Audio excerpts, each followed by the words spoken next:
it. Would you like to be? It can be, and I will take it as a responsibility.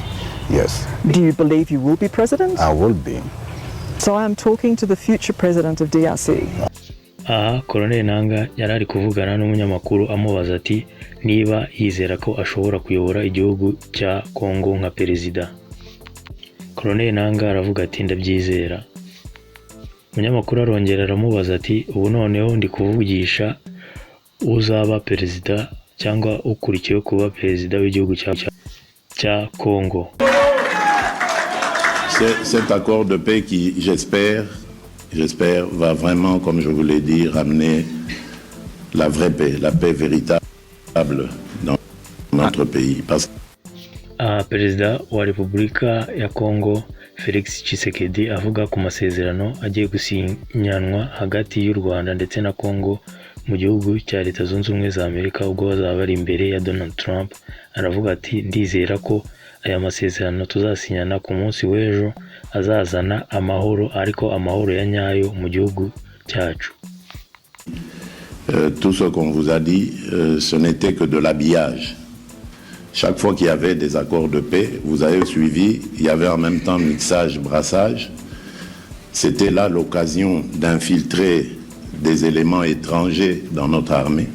Ariko ndababwira ati nimwizere ibyo mwumvishe byose, kubera ko amasezerano y'amahoro yagiwe asinywa mbere yazaga aherekejwe no kwivanga kw'ingabo.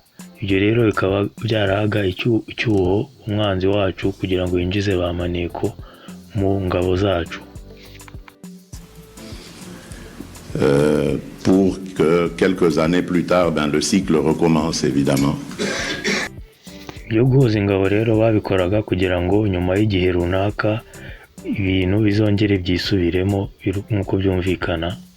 Il y a eu, toutes ces discussions, parce qu'il n'y a pas encore vraiment d'accord, toutes ces discussions que nous avons eues à Washington ou à Doha, pour nous, la ligne rouge, c'était d'accéder à la demande de ces belligérants-là d'accepter toute idée de mixage et de brassage.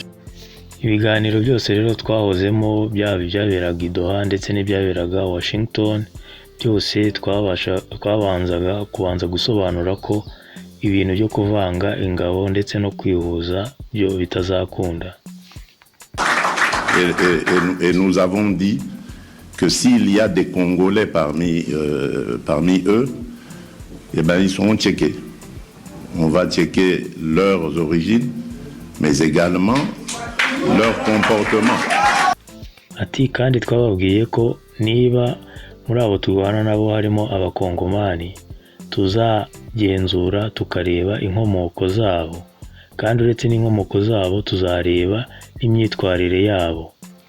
Donc il est hors de question d'accepter, même si ce sont des Congolais, des belligérants qui auront versé le sang de nos compatriotes. Donc tout cela sera checké et il n'est plus question de faire de brassage et de mixage avec ces bandits. Kandi tubabwira ko bidashoboka ko tuzemera niyo baba ari abakongomani kuba abakongomani bamennye amaraso y'abakongomani cyangwa y'abaturage ba Kongo. Ntibishoboka ko twazivanga n'abajura. Prendra compte du Rwanda que lorsque celui-ci aura quitté totalement le sol congolais, il nous aura laissé en paix et que la confiance entre nous sera reconstruite.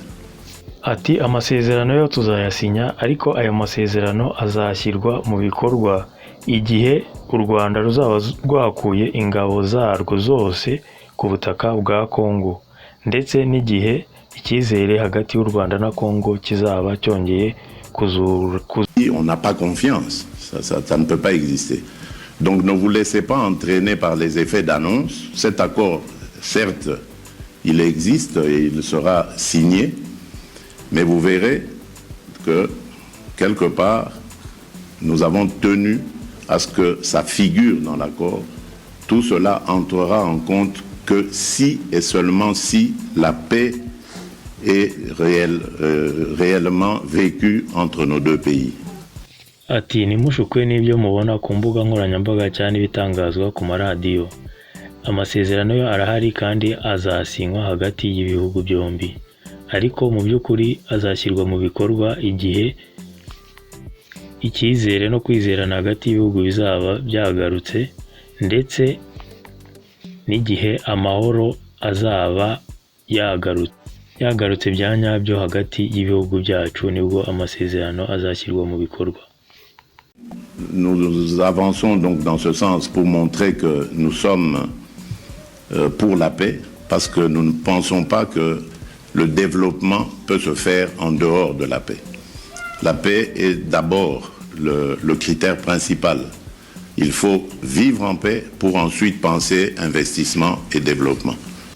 Ibi rero turabikora kugira ngo bigaragare ko natwe twifuza amahoro, ariko ibindi bijyanye n'inyungu ndetse n'ubucuruzi byo bizakora nyuma ari uko amahoro ya nyayo yagaragaye, kubera ko kugira ngo mbere yo gutekereza kwiteza imbere n'iki agomba kubanza kuboneka amahoro ya nyayo.